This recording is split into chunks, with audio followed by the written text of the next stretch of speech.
तो हेलो बच्चा जी, एक बार फिर से आपका स्वागत है जेटीपी क्लासेस में। मैं आपका दोस्त, आपका होस्ट जगजोत सिंह, एक बार फिर से आपका स्वागत है बच्चा जी।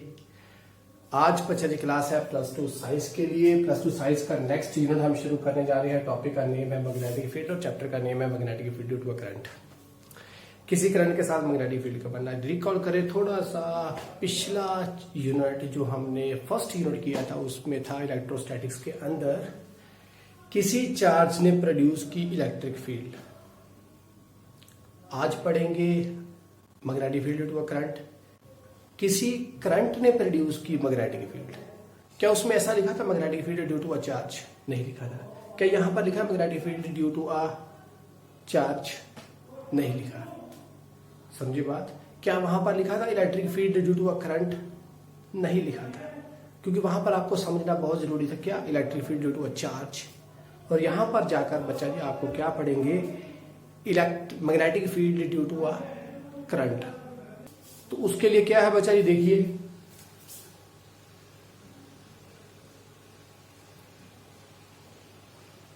इंपॉर्टेंट है अभी तो कंसेप्ट के साथ अभी नया चलेंगे। चार्ज स्टैटिक है, therefore we have electric field all around। Charge ऐसे है तो इलेक्ट्रिक फील्ड ऐसे है।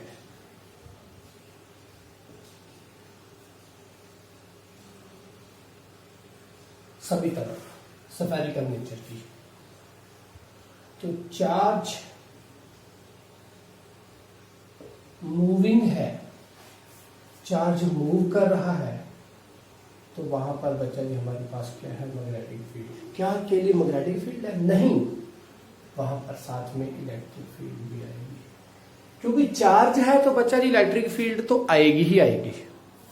और अगर चार्ज मूव कर रहा है तो मैग्नेटिक फील्ड भी आएगी। बात समझ में आई?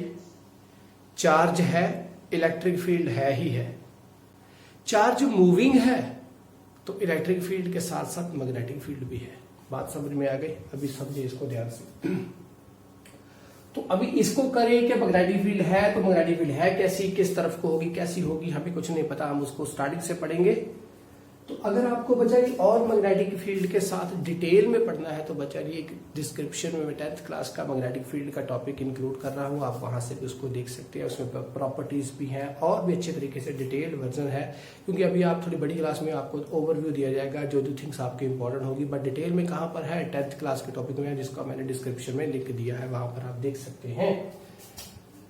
तो अभी क्या है बच्चा जी, कोई वायर है ऐसी, इस वायर से क्या फ्लो कर रहा है? करंट। तो ये है हमारे पास बैटरी, ऐसे करंट फ्लो कर रहा है। करंट का फ्लो करने का मतलब बच्चा जी क्या, पॉजिटिव चार्ज इस साइड को मूव कर रहा है तो नेगेटिव उसी हिसाब से इस साइड को मूव करता होगा। तो पॉजिटिव बच्चा जी इस साइड को है तो नेगेटिव बच्चा जी इस साइड को है, इस वायर से। तो अभी पढ़ेंगे क्या कि मैग्नेटिक फील्ड की डायरेक्शन। तो उसके लिए बच्चा जी वो डायरेक्शन हमें बताई किसने थी सबसे पहले? ऑयरस्टेड ने। तो उसका एक्सपेरिमेंट क्या था?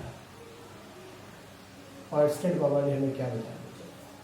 तो उन्होंने बच्चा जी हमें बताया कि कोई भी वायर जा रही है बच्चा जी अगर, तो उस वायर के अक्रॉस क्या होगा, हमारे पास मैग्नेटिक फील्ड होगी। समझे बात? क्योंकि यहां से क्या पढ़ा कि चार्ज मूविंग में है तो मैग्नेटिक फील्ड भी है और इलेक्ट्रिक फील्ड भी है। इलेक्ट्रिक फील्ड तो बच्चा जी उस चार्ज के चारों तरफ होगी, बट मैग्नेटिक फील्ड किस साइड को होगी हम उसे पता है, पढ़ना है हमें। तो बच्चा जी मैग्नेटिक फील्ड बच्चा जी किस साइड पे होगी, उसलिए उन्होंने क्या किया बच्चा जी कि अगर करंट यहां से इस साइड को जा रहा है, इस साइड को, इधर से करंट इस साइड को जा रहा है, देयरफॉर अगर मैं उस करंट कैरिंग वायर के पास किसी भी मैग्नेटिक कंपास को जाकर रख दूं। मैग्नेटिक कंपास बेसिकली क्या है? एक तरह से मैग्नेट ही तो है, जिसका एक नॉर्थ है और एक साउथ है। मान लो ये नॉर्थ और ये साउथ है। अगर मैं उसको बच्चा जी इसके पास जाकर कहीं पर भी रख दूं तो क्या होगा? ऐसे रखा हो तो बच्चा जी वो लाइन होगी कैसे, कैसे वो अलाइन होगी? अगर इससे बहुत दूर रखी है तो वो अलाइनमेंट में है due to earth magnetic field. But जब मैं उसको इसके पास लाकर रखूंगा तो बच्चा जी वो उस मैग्नेटिक फील्ड जो अर्थ की है उसको छोड़कर इसकी मैग्नेटिक फील्ड के साथ क्या हो जाएगी? अलाइन कर जाएगी। तो वो डिफ्लेक्शन आई तो वो बच्चा जी हमें क्या बताएगी कि इस करंट कैरी कंडक्टर के पास क्या है? कोई मैग्नेटिक फील्ड है। क्योंकि मैग्नेटिक फील्ड है तभी तो ये जो कंपास एक मैग्नेट है ये डिफ्लेक्शन शो करेगा। समझे बात? तो तभी इसने बेटा डिफ्लेक्शन इसके पास जाकर शो की। तो हमें क्या बताया कि इसके पास कोई ना कोई मैग्नेटिक फील्ड है इसके आसपास वाली जगह पर। तो वो बच्चा जी कैसी होगी उसे हम पढ़ेंगे कैसे। उसका एक्सपेरिमेंट क्या था? उसने क्या किया बच्चा जी, इसको इसके पास कहीं पर रखा। ओके, ये इसका ये कंपास का एक क्या है? वर्टिकल एक्सिस है। इसके ऊपर ऐसे ऐसे ये घूमती है हॉरिजॉन्टली। ओके, तो उसको बच्चा जी इसने यहां पर रखा लाकर। अभी ये उसका एक्सिस है, इस वायर से ठीक यहां पर मैंने रखा। करंट उसने फ्लो करवाया इस साइड को। करंट कैसे फ्लो करवाया? इस साइड को। ओके, करंट जा रहा है बच्चा जी इस साइड को। उसने इस जो कंपास थी इसको बच्चा जी ठीक इस वायर पे लाकर कहां रख दिया? ऊपर, यहां पर रख दिया। तो यहां पर बच्चा जी अगर उसने रखा तो उसने सडनली नोटिस किया कि डिफ्लेक्शन जो आ रही थी इसकी वो इस साइड को आ गई। कंपास की ऊपर रखने के कारण, यहां पर रखने के कारण इस पॉइंट पर डिफ्लेक्शन, इस ए पॉइंट पर डिफ्लेक्शन आ गई बच्चा जी इस साइड को। उसने नीचे रखकर देखा तो बच्चा जी वो डिफ्लेक्शन आ गई इस साइड को, इसके नीचे। ठीक ये पॉइंट ऊपर वाला है, ये पॉइंट बी नीचे है। तो यहां पर रखा हुआ डिफ्लेक्शन इस साइड को आ गई। ओके, तो इसका मतलब उसने क्या नोटिस किया और उसके बाद उसने क्या किया बच्चा जी, इस करंट का डायरेक्शन रिवर्स कर दी। रिवर्स करके देखा तो क्या बनाया उसने? इसको नेगेटिव इसको पॉजिटिव कर दिया। तो अभी करंट इस साइड को ऐसे फ्लो कर रहा है। तो ऐसे फ्लो किया तो फिर उसने ऊपर रखकर देखा तो बच्चा जी वो डिफ्लेक्शन अब इस साइड को जा रही थी। कैसे जा रही थी? इस साइड को। अभी ये जो नॉर्थ पोल था वो इस साइड को आ गया और नीचे रखकर देखा तो इस साइड को आ गया। इसका मतलब उसने क्या नोटिस किया? उसने बताया कि अगर बच्चा जी हम किसी भी करंट कैरी कंडक्टर के अंदर से किसी भी तरह से करंट की डायरेक्शन को रिवर्स कर देते हैं then we will have a different alignment of magnetic field, means at that time the direction of the magnetic field will also be reversed, वो भी रिवर्स हो जाती है। तो उसको बच्चा रिफाइंड करने का तरीका क्या था हमारे पास? वो था मैक्सवेल का क्या? Right hand thumb rule. उसको क्या करते थे? अभी डायरेक्शन इस साइड को है तो इसको हम अभी मान लो ये करंट कैरी कंडक्टर है, ठीक है, ये क्या बता रहा है कि डायरेक्शन इस साइड को। हमने इसको ऐसे हाथ में पकड़ा, इसके ऊपर इंसुलेशन है फिर पकड़ रहे हैं, वैसे नहीं। तो इसको ऐसे हाथ में पकड़ा तो बच्चा जी ये जो हमारा थंब है वे शो कर रहा है कि डायरेक्शन किस साइड को है? करंट की इस साइड को है। तो जैसे हमने इसको हाथ में पकड़ा तो वो हमारे बताएगा क्या कि फिंगर यहां से इस साइड को गई और यहां से ऊपर गई। तो ये क्या बता रहा है कि इसके आसपास मैग्नेटिक फील्ड कैसी है? वो ऐसी है। और जैसे ही इसको हमने यहां से इस साइड को किया, रिवर्स किया, तो ऊपर से ऐसे आई और इधर को ऐसे गई, और यहां से ऐसे किया तो ऊपर से ऐसे और नीचे से ऐसे। तो समझा? मतलब बात समझ में आई कि करंट के डायरेक्शन रिवर्स करने के साथ मैग्नेटिक फील्ड की डिफ्लेक्शन भी क्या है? डायरेक्शन क्या है? वो रिवर्स हो जाती है। ये दिमाग में रखना बात बच्चा जी, ये 10th में आपने बहुत डिटेल में पढ़ा होगा। तो ये था बच्चा जी हमारे पास ओएरस्टेड का एक्सपेरिमेंट। उसके बाद है मैग्नेटिक फील्ड। मैग्नेटिक फील्ड की 3 प्रॉपर्टीज है, पहले वो पढ़ लें बच्चा जी। मैग्नेटिक फील्ड लाइंस कभी भी किसी भी 2 वायर, कोई भी उसकी 2 मैग्नेटिक फील्ड लाइंस आपस में इंटरसेक्ट नहीं करती। ये बात ध्यान में रखना कि 2 मैग्नेटिक फील्ड लाइंस है बच्चा जी, वो कभी किसी को इंटरसेक्ट नहीं करेंगी। वो खुद अपना रास्ता बनाएंगी और वो यूनिक होगा, वो एक दूसरे का से इंटरसेक्शन नहीं करेगी। वो इंटरसेक्शन पॉइंट कोई भी नहीं आएगा 2 मैग्नेटिक फील्ड लाइंस का, वो आपस में इंटरसेक्ट नहीं करेंगे। First point. सेकंड पॉइंट है बच्चा जी कि जो मैग्नेटिक फील्ड बनाई गई है, जिसने बनाई है उसका बच्चा जी उस मटेरियल के जो पोल्स है वहां पर मैग्नेटिक फील्ड की स्ट्रेंथ बहुत ज्यादा होगी as compare to other distances. जैसे ही वो उस मैग्नेटिक मटेरियल से दूर निकलती जाएगी, जहां उसके पास आती जाएगी, मींस उस मटेरियल के पास उसके मैग्नेटिक फील्ड की स्ट्रेंथ बहुत ज्यादा होगी, क्योंकि निकलेगी कहां से? पोल से निकलेगी, तो पोल पे एंटर करेगी। इसका मतलब पोल्स पर उसकी स्ट्रेंथ क्या होती है? बहुत ज्यादा होती है as compare to other distances. और थर्ड कि वो क्लोज लूप्स बनाती है, वो कभी भी बच्चा जी उसका एंड पॉइंट्स नहीं होता, नॉर्थ टू साउथ जाती है बाहर से और साउथ टू नॉर्थ जाती है उस मटेरियल के अंदर से। 3 प्रॉपर्टीज थी, याद रखनी है आपने, कॉपी पे लिख लेना, कॉपी पेन हाथ में रखो, पॉइंट्स बनाते चलो। तो ये बेसिक थी, इसलिए हम इसको ज्यादा कुछ बच्चे डिटेल में पढ़ नहीं रहे, हम आज सिंपली मैग्नेटिक फील्ड की ब्रीफ डिस्कशन कर रहे हैं बच्चे, जो हमने 10th में पढ़ा था उसी के अकॉर्डिंगली। तो नेक्स्ट है बच्चा मैग्नेटिक फील्ड। अभी मैग्नेटिक फील्ड की हमने पढ़ी है डेफिनेशन। तो डेफिनेशन कैसे बनेगी, ये कुछ नया है आपके लिए। तो मैग्नेटिक फील्ड की डिफ्लेक्शन हमने क्या बनानी है, डायरेक्शन बनानी है। तो पहले देख लेंगे किस थिंग को कैसे लिखा जाता है। मैग्नेटिक फील्ड को बच्चा हम लिखते हैं बी के साथ, उसकी कोई डायरेक्शन होती है, इसका मतलब B vector. Okay, magnetic field की डायरेक्शन होती है तो उसको बी वेक्टर, बी के साथ लिखते हैं मैग्नेटिक फील्ड को। ठीक है, फोर्स को लिखते हैं हम एफ के साथ। ये कोई चार्ज पार्टिकल मूव कर रहा हो, वेलोसिटी ये ऐसे, तो करंट को हम लिखते हैं ऐसे। तो ये सभी थिंग्स थी बच्चा जो आपको ध्यान में रखनी है। ओके, तो अब ध्यान में सोचिए और एक बात का जवाब मुझे दीजिए कि आप मैग्नेटिक फील्ड की क्या हमें कोई डेफिनेशन बता सकते हो। सिंपल मैग्नेटिक फील्ड क्या है कि वो कोई ऐसी जगह जहां पर मैग्नेटिक इफेक्ट्स किसी भी मटेरियल के कारण हमें ऑब्जर्व हो सके, तो उस जगह को, उस फील्ड को हम बोलते हैं मैग्नेटिक फील्ड। बट इसकी एग्जैक्ट डेफिनेशन क्या बनेगी उसे हम पढ़ेंगे आज। तो वो बच्चा जी क्या होगी उसको ध्यान से समझना। तो वो क्या है, हमने बेटा 10th क्लास में पढ़ा था इन तीनों थिंग्स के कारण। अभी वेलोसिटी ये किसकी है, मैग्नेटिक फील्ड है हमारे पास किसी जगह, यहां से इस साइड को मैग्नेटिक फील्ड, तो ये मैग्नेटिक फील्ड बन गई। ठीक है, मान ली गई भाई, मान लिया गया ये बच्चा जी कोई मैग्नेट है और ये भी मैग्नेट है, ये उसका नॉर्थ है, ये कोई दूसरा मैग्नेट है, ये उसका साउथ है, तो नॉर्थ से साउथ ये मैग्नेटिक फील्ड की डिफ्लेक्शन आ गई, डायरेक्शन हमारे पास आ गई। फोर्स है, इसके ऊपर कोई ना कोई फोर्स लगेगा, जैसे हमने 10th में पढ़ा था, force on a current carrying conductor placed inside a magnetic field, वो मूव करता, जैसे जो कि इलेक्ट्रिक मोटर का क्या था, प्रिंसिपल था। अभी वेलोसिटी क्या है कि कोई भी बच्चा जी वायर है, उसके अंदर से करंट कैसे फ्लो कर रहा है, किस साइड को है, तो ये वेलोसिटी किसकी है, पॉजिटिव चार्ज पार्टिकल्स की है इस साइड को। तो वो वेलोसिटी किसकी, पॉजिटिव चार्ज पार्टिकल्स मींस किसकी, करंट की। ओके, तो डन।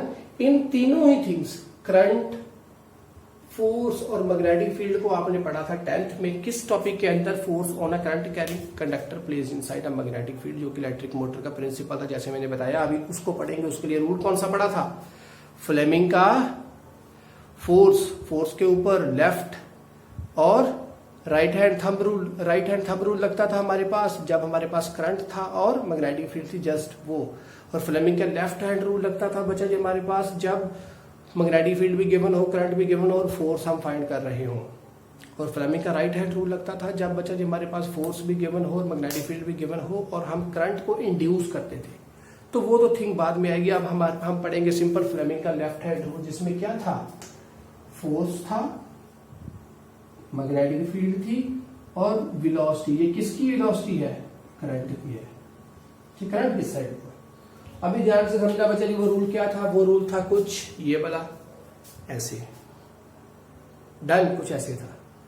तो वो कैसे कैसे बना भी बच्चा देखिए ध्यान से। अभी आपको मैं ऐसे बताऊं तो आपको यहां से क्या शो कर रहा, तो यहां से आपको बच्चा जी शो क्या हो रहा है, तो ये है हमारे पास कौन सा एक्सिस, एक्स एक्सिस। ओके, ये है हमारे पास कौन सा एक्सिस, वाई एक्सिस। ये है हमारे पास कौन सा एक्सिस, जेड एक्सिस।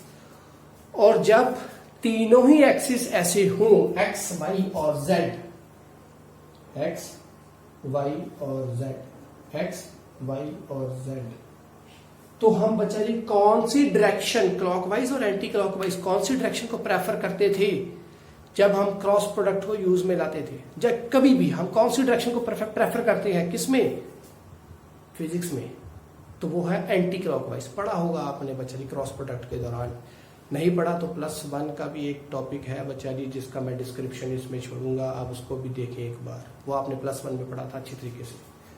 तो बच्चा जी यहां से देखिए तो क्या बना, ये है हमारे पास मैग्नेटिक फील्ड, ये है हमारे पास क्या, करंट, ये है हमारे पास फोर्स। तो इसके ऊपर क्या है, करंट है, इसका मतलब करंट है। तो करंट है इस साइड पे, तो करंट मूव कर रहा है तभी मैग्नेटिक फील्ड आ रही है। तो ये इसका मतलब ये क्या है, करंट है, तो ये क्या है, वेलोसिटी है। इसका मतलब वेलोसिटी, पार्टिकल्स इस साइड को मूव कर रहे हैं तो करंट है, तो इसकी भी आसपास मैग्नेटिक फील्ड होगी। ओके, और हम करेंगे क्या, अभी हमने फोर्स को पढ़ना है बच्चा जी, फोर्स को पढ़ना है। तो फोर्स को पढ़ेंगे क्यों, क्योंकि हमें मैग्नेटिक फील्ड की क्या चाहिए, डेफिनेशन चाहिए। मैग्नेटिक फील्ड की हमें डेफिनेशन पढ़नी है, तो मैग्नेटिक फील्ड की डेफिनेशन पढ़ने के लिए हमें फ्लेमिंग के लेफ्ट हैंड रूल की सहायता करनी पड़ी, उसकी जरूरत हमें पड़ी। तो उसके लिए बच्चा हमने क्या पढ़ा, एक साइड को करंट रख लिया, किस साइड को, जेड की ओर, इस साइड को एक्स के ऊपर कौन सा था, मैग्नेटिक फील्ड था, तो वाई के ऊपर क्या था, फोर्स था। ओके, तो अभी गिवन है हमारे पास, हमें गिवन है कि इस साइड से इस साइड को क्या है, मैग्नेटिक फील्ड है। मेरी ओर से आपकी ओर को क्या है, पार्टिकल्स मूव कर रहे हैं, positive charge particle move, means current move कर रहा है, उसकी वेलोसिटी इस साइड को है।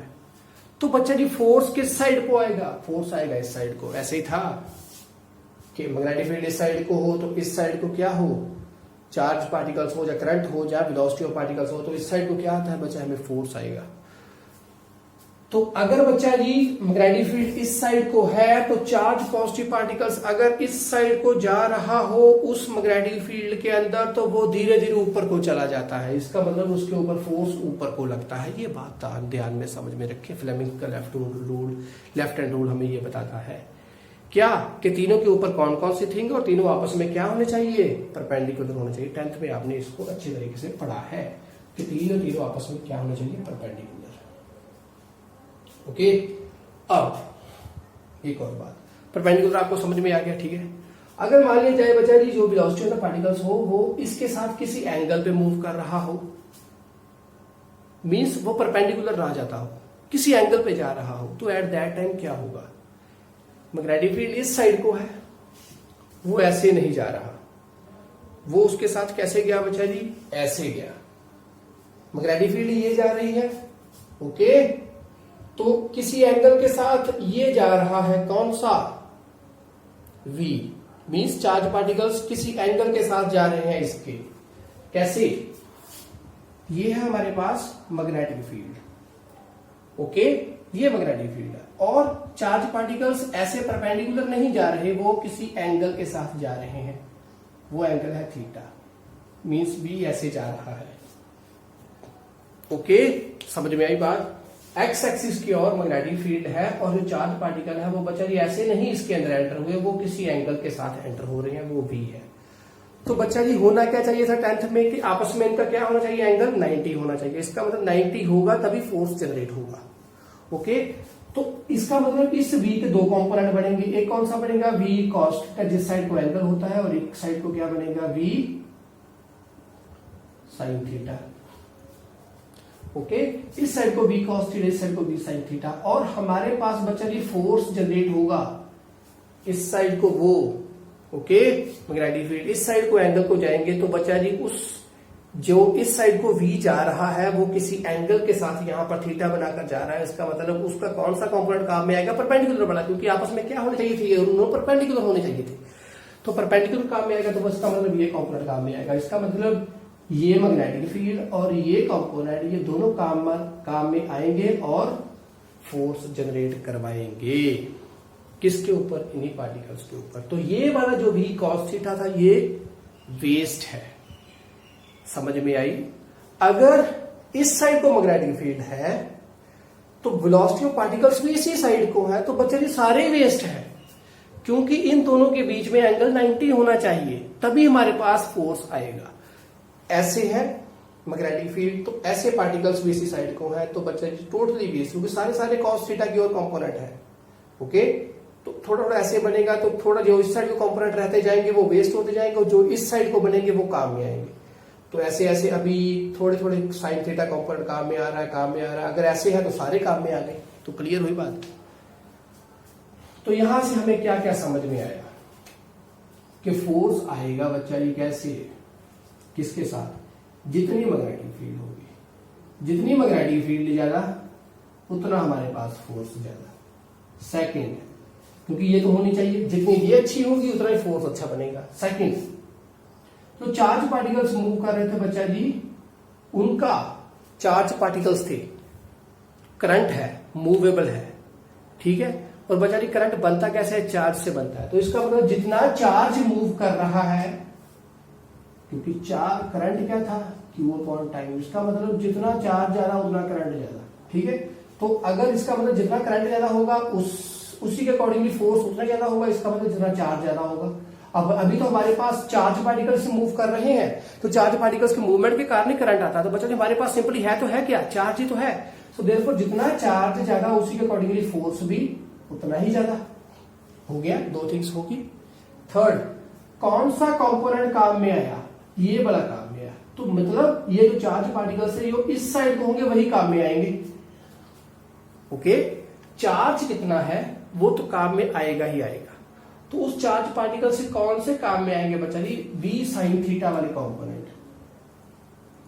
तो ये तीन थिंग्स बड़ी हमारे पास, इन तीनों थिंग्स को इकट्ठा कर दें तो बच्चा जी क्या बना? वो b q b sin theta. Okay, तो ये थीटा कंपोनेंट जो बना ये किसके अंदर बना?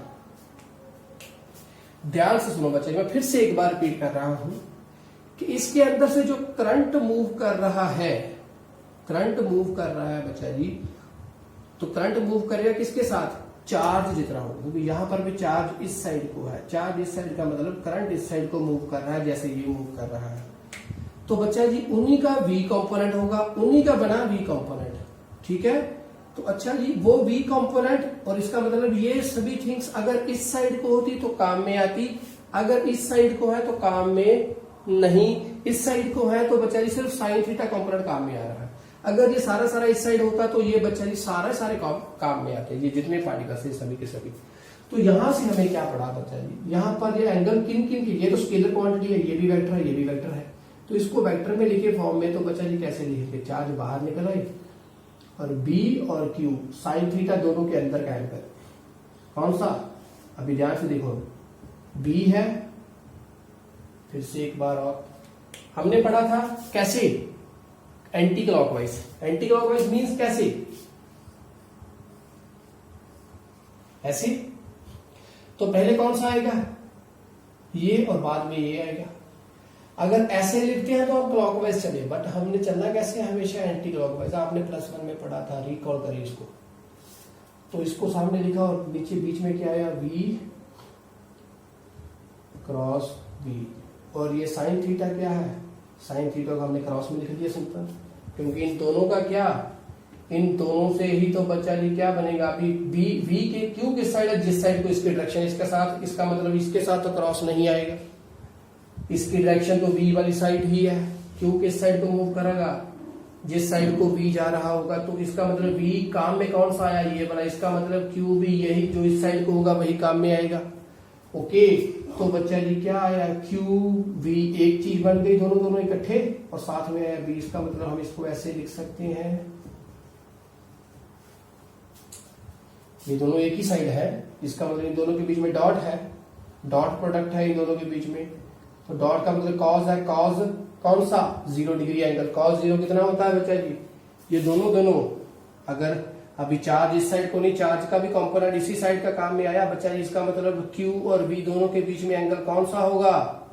Q जिस साइड है उसी साइड को V है, तो दोनों एक ही साइड पे है, तो दोनों मिलकर तो काम करेंगे, तो बच्चा जी कॉस कंपोनेंट आएगा। कॉस कंपोनेंट आया तो कॉस, अभी दोनों के बीच में 0 डिग्री एंगल है, तो इसका मतलब 1 की वैल्यू आएगी। तो इसका मतलब ये दोनों क्या बने? डॉट बने। डॉट ही बनेंगे क्योंकि वैसे भी तो दिख रहा है कि Q कंपोनेंट इस साइड को उसी साइड को V है, तो कौन सा काम में आ रहा है? जो इनका क्या सा बनेगा? 90 डिग्री वाला कंपोनेंट बनेगा। तो कौन सा बना? v sin थीटा बना। तो हमारे पास प्रोडक्ट में क्या आएगी बच्चा जी? थिंग, यही थिंग आ गई काम में। डन। ओके, तो अभी हमने बनानी कौन सी डायरेक्शन बच्चा जी? इसका मतलब 90 डिग्री पे होने चाहिए ये दोनों। ये तो हमने पढ़ा था 10th में। सो इसको बच्चा जी आप यहां से याद रखें कि दोनों के अंदर एंगल 90 डिग्री चाहिए बस। ओके, और इसी साइड को V होगा, इसी साइड को Q होगा, और करंट भी इसी साइड को होगा जिस साइड को Q होगा। ठीक है, दोनों के बीच में एंगल 90 चाहिए बस। तो इसका मतलब हमने V और Q दोनों का कौन सा कंपोनेंट लिया? V और Q दोनों का कंपोनेंट कौन सा लिया? ये बता ले लिया। तो इसका मतलब यहाँ पर भी क्यू ही लिखे साथ, V और Q I इसी साइड पे थे, तो इसका मतलब हमने यहाँ पर ये लिख दिया V इंटू क्यू या फिर I भी लिख दिया। तो सभी कौन सा कॉम्पोनेंट काम आएगा, साइन थीटा वाला। बात समझ में आ गई आपकी? तो बच्चे हमारे पास ये बन गया, हमारे पास ये। तो अभी बनानी है डेफिनेशन किसकी, F की, मैग्नेटिक फील्ड की। तो वो मैग्नेटिक फील्ड कौन सी है, ये है। तो अच्छा जी तो यहां पर हम क्या समझेंगे बच्चे, अगर चार्ज क्या हो जाए 1 कूलम, वेलोसिटी क्या हो जाए 1 मीटर पर सेकेंड, ओके। तो एड और इन्हीं के बीच में, दोनों के बीच में एंगल क्या हो 90 डिग्री का, तो एट दैट टाइम बच्चा जी फोर्स क्या बनेगा, ये। सो हम डेफिनेशन क्या लिखेंगे, magnetic field at any point, किसी पॉइंट के ऊपर मैग्नेटिक फील्ड क्या होती है, मींस मैग्नेटिक फील्ड कि वहां पर मैग्नेटिक फील्ड कितनी है। तो उसको हम ऐसे भी लिख सकते हैं, magnetic field density, eight that point magnetic field density कितनी है, या मैग्नेटिक फील्ड सिंपल भी आप बोल सकते हो कि किसी जगह के ऊपर मैग्नेटिक फील्ड की डेंसिटी क्या है। तो आप इसको ऐसे बोलोगे, magnetic field at any point या magnetic field density is defined as the force at that point when we are having charge as 1 coulomb and the velocity of the charge particle is to be 1 metre per second and the v component is to be perpendicular to that magnetic field। बात समझ में आ गई बच्चा जी आपकी, समझ में आ गई। ये भी क्या होना चाहिए 1, वेलोसिटी भी क्या होनी चाहिए 1, और ये जो वेलोसिटी है और ये जो मैग्नेटिक फील्ड है, इन दोनों के बीच में एंगल क्या होना चाहिए 90 डिग्री का। ये बात समझ में रखनी है आपने, यहां से समझ में रखनी है, 90 डिग्री होगा। 10th में पढ़ा था, अगर ऐसे हो जाए तो फोर्स नहीं आएगा बेचारी, ऐसे होने चाहिए तो तभी हमारे पास फोर्स आएगा। तो फोर्स क्या होगा, मैग्नेटिक फील्ड क्या होगी, फोर्स के बराबर होगी जब चार्ज 1 कूलम और वेलोसिटी भी क्या 1 मीटर पर सेकंड है, और वेलोसिटी और मैग्नेटिक फील्ड दोनों आपस में कैसे होनी चाहिए 90 डिग्री एंगल पे। डन। तो अभी मैग्नेटिक फील्ड का बच्चा जी यूनिट क्या है, मैग्नेटिक फील्ड का यूनिट देखिए हमारे पास, मैग्नेटिक फील्ड का यूनिट होता है बच्चा जी टेस्ला, बहुत इंपॉर्टेंट याद रखना बच्चा जी। ये कौन किस में आएगा, एसआई में आएगा, और गॉस में, गॉस एक यूनिट है बच्चा जी, वो किस में है, सीजीएस में। और 1 tesla equals to 10 raise to the power 4 gauss, ये याद रखना, ये न्यूमेरिकल्स में काम आता है बच्चा। ओके, एसआई में टेस्ला है मैग्नेटिक फील्ड का यूनिट, और सीजीएस में गॉस है, और एक tesla 10 raise to power 4 gauss के बराबर होता है। बस ये हो गया।